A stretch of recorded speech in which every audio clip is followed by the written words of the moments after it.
తక్కువ విన్నర్కి వస్తుంది, ఎక్కువ వస్తుంది, కొంచెం తక్కువ లూజర్కి వస్తుంది. కానీ ఇప్పుడు మన లాస్ట్ ఒక 2-3 ఎలక్షన్ చూస్తుందంటే ఆ గ్యాప్ వైడన్ అయిపోతుంది. అంటే కేరళలో కూడా ఒక 3వ పార్టీ వచ్చి ఓట్లు తీసుకెళ్లిపోతున్నారు, అది బీజేపీ. వాళ్ళు టీవీకే లాగా వాళ్ళు స్ప్లిట్ చేస్తున్నారు ఓట్ని, అది బీజేపీ వైపు నుంచి జరుగుతుంది అన్నమాట. ఎక్కడెక్కడ బీజేపీ స్ట్రాంగ్ ఉన్నారో అక్కడక్కడ మీరు చూస్తున్నారు ఎల్డీఎఫ్ ఓడిపోతారు అక్కడ. అంటే ఇక్కడ యాక్చువల్ గా మ్యాజిక్ ఫిగర్ 71, యూడిఎఫ్ లీస్ట్ వీళ్ళు ఇస్తుంది 75 to 85. అంటే దీనికి దగ్గరగానే ఉండే అవకాశం ఉందా? పక్కా వీళ్ళు అధికారంలోకి వచ్చే అవకాశం ఉందా? యూడిఎఫ్ ఎక్కడ పోదు, ఈసారి గెలుస్తారు వాళ్ళు. ఓన్లీ క్వశ్చన్ ఇస్ ఈ అప్పర్ నంబర్ ఏముంటుంది అనేది, 85 ఉంటుందా లేకుంటే 75 ఉంటుందా మీరు చెప్పినట్లు అనమాట. ఓకే.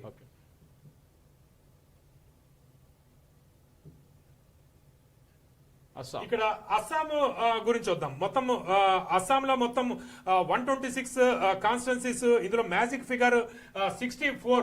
పీపుల్స్ పల్స్ సర్వే ప్రకారం projected seats 68 to 72 BJP alliance రాబోతోంది.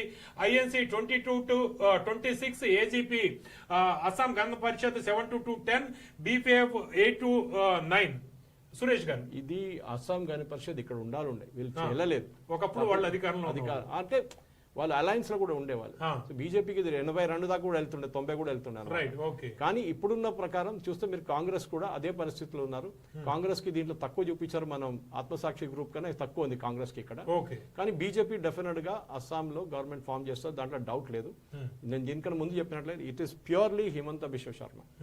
పార్టీ కూడా చెప్పలేదు మేము పనిచేసి మేము తీసుకొచ్చాం ఓట్లని, ఆయన కష్టపడారు. అంటే హేమంత్ బిశ్వ శర్మ వల్లే కాంగ్రెస్ ఈ స్టేజ్ కి వచ్చేసింది. అది ఆయన చాలా అగ్రెసివ్ క్యాంపెయిన్ నడిపించారు. బహుశా యూపీ తర్వాత అన్నిటికంటే అగ్రెసివ్ క్యాంపెయిన్ ఎప్పుడైనా మీరు చూస్తే అది అస్సాంలో ఉంటుంది.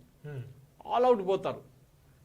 అది మీరు ఎక్కడ చూడరు, మీరు రాజస్థాన్ లో చూడరు, మధ్యప్రదేశ్ లో చూడరు, అన్ని కొంచెం అక్కడిక్కడ ఉంటుంది క్యాంపెయిన్, కానీ ఇది ఫుల్ ఆల్ అవుట్ వెళ్తారు అగేన్స్ట్ కాంగ్రెస్.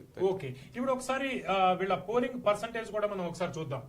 ఇక్కడ అస్సాంది పోలింగ్ పర్సంటేజ్ కూడా వచ్చింది, పోలింగ్ పర్సంటేజ్. ఓకే,